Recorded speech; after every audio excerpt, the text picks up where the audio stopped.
Nesta aula veremos alguns fundamentos da edição de imagens. É importante a gente saber porque quando você vai capturar uma tela ou do seu computador para fazer alguma montagem, ou quando você escaneia uma foto para utilizar num serviço, geralmente você vai precisar mudar a posição, redimensionar essas imagens, ou quando você importar um clipart. Então você vai ter que saber como reamostrar essa imagem, como fazer o tamanho dela ficar maior ou menor. E quando você reamostra, o que acontece com os pixels, se você souber isso, já vai ser um grande avanço na hora de você fazer os seus trabalhos. Com vetores, no CorelDRAW, que eu importei alguns, se você mandar exibir aramado, você vê que alguns são bem simples e outros mais complexos, com bastante objetos em cada um. Esse, por exemplo, tem 103 objetos e esse 470 objetos. E esse aqui já tem 5. Se a gente colocar em qualquer tamanho o nosso objeto vetor, não interessa porque ele não guarda resolução. Isso eu já comentei com vocês. E como o nosso documento eu coloquei com resolução de 300 dpi, então ele vai já gerar, já vai estar falando que essa página tamanho A4 será enviada para a impressora com 300 dpi. Então, qualquer tamanho que eu redimensionar aqui o meu vetor, ele não vai danificar, não vai ter perda nenhuma na hora de imprimir. Se eu mexer nas guias dos cantos aqui, nos controles, eu estou fazendo um redimensionamento proporcional, não é isso? Estou diminuindo ou aumentando. Se eu quiser desproporcional, eu pego em um desses controles do meio. Então, eu estou fazendo desproporcionalmente, estou transformando a imagem de maneira desproporcional. E aqui no CorelDRAW você vê quantos por cento você fez a modificação, tá? E ele apresenta para você uma maneira de você voltar também, se quiser organizar, limpar transformações, ele volta para como ele era antes, com 100% e 100%. Ok? Então aqui você, quando faz transformações, reparem que sempre altera a nossa barra aqui de propriedades, tá? Vou colocá-la de volta aqui. E o cadeado também, desproporcionalmente, a gente tem que travar ou destravar, né? Se eu quiser 50%, digitando ou milimetricamente, que eu coloquei minhas medidas em milímetros, eu posso também distorcer o meu objeto desproporcionalmente. Ele já vai mostrar aqui. Então, eu volto com as transformações para lá. Então, o nosso posicionamento está mostrado aqui no X e no Y do nosso objeto vetorial.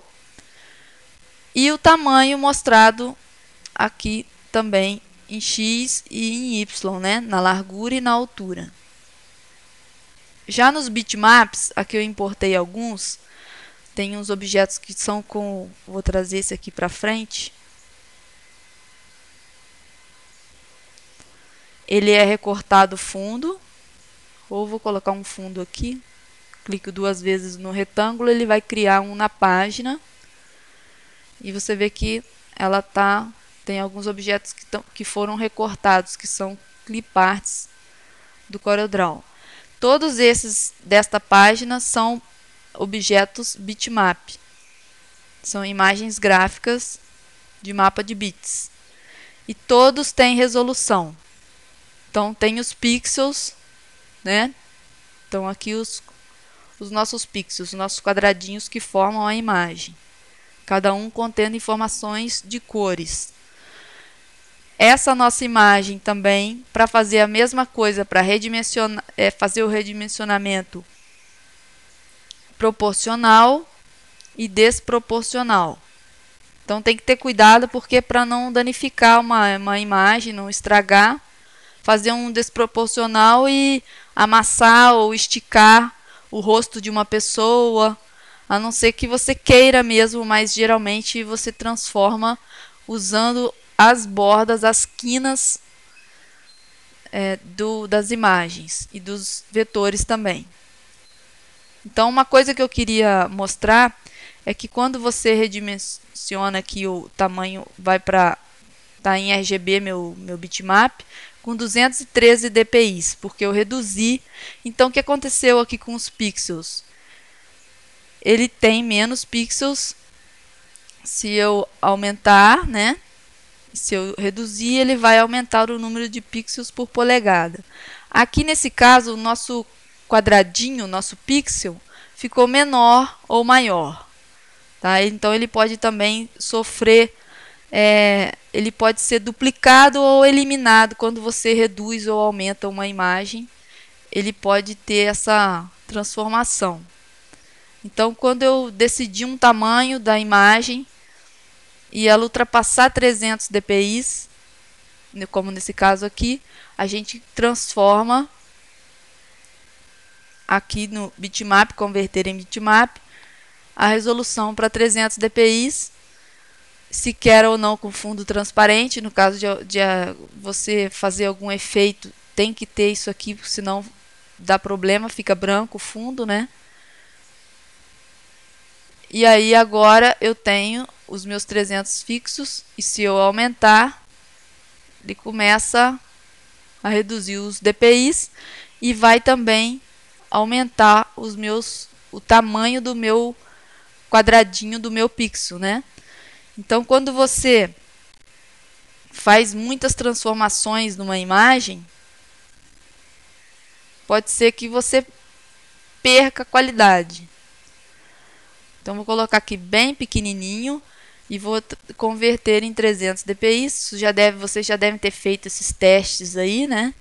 Então, como você vê, eu já perdi bastante informação nessa imagem, porque agora os meus pixels tenho menos pixels em tamanhos maiores. Então a definição sumiu, né? Foi embora. Na hora de exportar para mandar para internet, vai ser de um jeito. Na hora de mandar de um documento para outro, ou de um tipo de trabalho para outro, se vai fazer um trabalho maior, ela tem que ser com a resolução maior.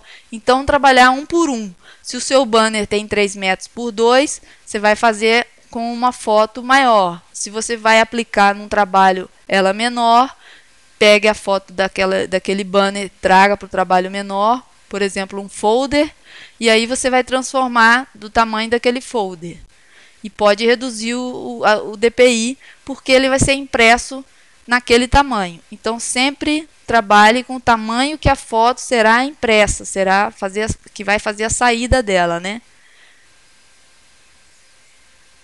Aqui a gente tem o texto, os dois textos são em vetor, mas eu escrevi aqui para vocês verem o seguinte, que a gente também pode transformar um texto em bitmap para aplicar alguns efeitos. Por exemplo, bitmap, converter em bitmap com fundo transparente 300 dpi. Ele já ficou com, não sei se vocês viram ali, 5 megas, né? Se eu quiser aplicar algum efeito, tem efeito de bitmap que só vai acontecer se for uma imagem. Não acontece esses efeitos nesse texto de vetor, por exemplo, ó. Porque ele não é um bitmap, então já fica cinza. Só vai acontecer o efeito se eu selecionar e fizer aplicar transformar algum efeito aqui. Tem que ser um bitmap. Cor original.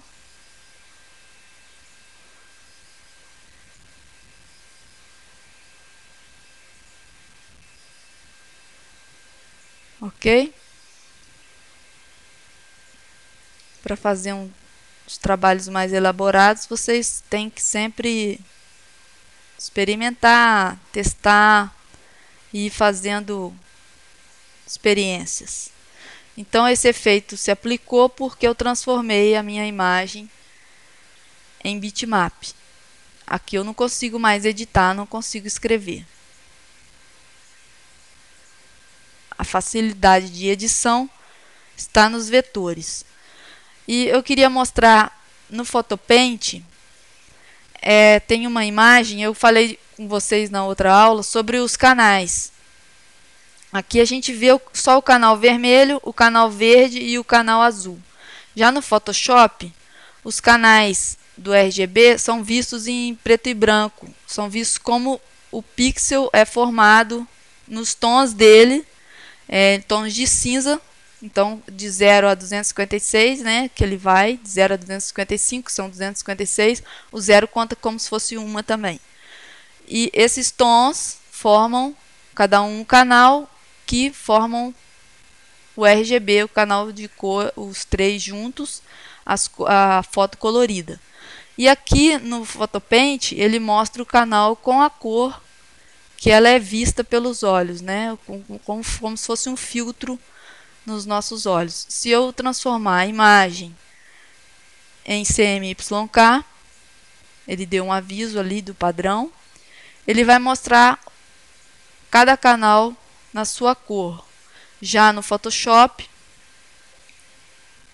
modo CMYK, ele também mostra em tons de cinza, né? É como se você tivesse a revelação do filme do fotolito aqui. Se você revelar esses fotolitos e mandar imprimir na gráfica, fazer a chapa e mandar imprimir, vai sair uma foto colorida como essa da tela. Então, as conversões também são diferentes de programa para programa. Por exemplo, eu vou voltar aqui. No Photoshop, você coloca imagem, tamanho da imagem, né? Aqui ele mostra como que essa imagem será feita a interpolação dela. Essa interpolação, o que ela faz? A mais recomendada é usar a bicúbica mesmo, que ela é a que pensa melhor nos vizinhos, nos pixels vizinhos. Ela pega, quando ela for fazer, por exemplo, uma cor, um meio tom, vai aumentar pixels naquela região, ele vai pensar qual cor que está mais próxima do pixel da esquerda, da direita, de cima e de baixo, os vizinhos.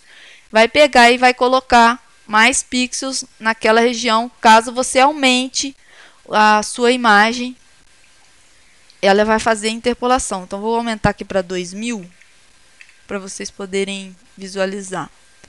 Então, ele engana, né? Não é recomendado fazer interpolação de imagens.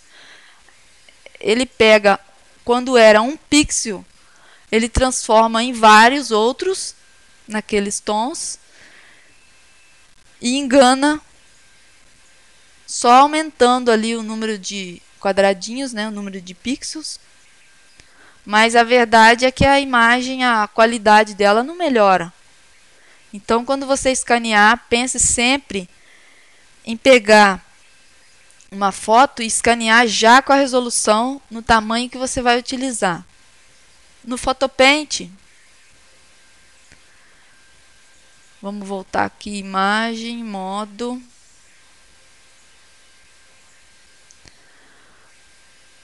No Photopaint, o reamostrar do Photopaint não tem a bicúbica, não tem as opções como no Photoshop tem, né? Então, se eu aumentar aqui para o triplo, ele faz já das configurações dele, mas não é recomendável você aumentar uma resolução de uma imagem, e sim sempre reduzir. Então, sempre escaneie uma foto ou faça uma fotografia de uma máquina de alta resolução que vai usar num outdoor, num objeto maior, para depois ir reduzindo. Nunca tente escanear uma coisa com 100 dpi, por exemplo, para usar num outdoor, que depois ela vai ficar muito com a qualidade muito crítica. Então, você sabendo alguns fundamentos de transformação e de tamanho, mexer no proporcional e desproporcional, com perda e sem perda de qualidade, como os vetores que não vai perder qualidade se aumentar ou reduzir. Já o bitmap você tem que ter a preocupação, né? Se você fizer um teste, você pode abrir uma imagem tanto no Photoshop ou Photopaint ou qualquer outro editor de imagens e mandar salvar várias vezes. Salva uma vez JPEG, depois salve outra vez com outro nome, e vai salvando. Você vê que o JPEG vai estragando a imagem, né? Tem programas que são mais inteligentes, que eles pegam a imagem e transformam para eles primeiro, para depois ressalvar. Aí vai fazendo uma perda menor, mas sempre que você salva uma imagem JPEG por cima da outra, ele vai estragando. E tem outras funções que você vai verificar à medida que você for trabalhando e vai verificando que o vetor tem algumas qualidades, é útil em algumas coisas e o bitmap é útil em outras coisas. Tem efeitos que serão mais bonitos no bitmap, outros no vetor. Então, se você souber pesquisar, ver o que é interpolação, por que você tem que escolher isso, você vai ganhar bastante na hora de salvar o seu arquivo e vai ver que ele ficará maior ou menor dependendo da sua escolha.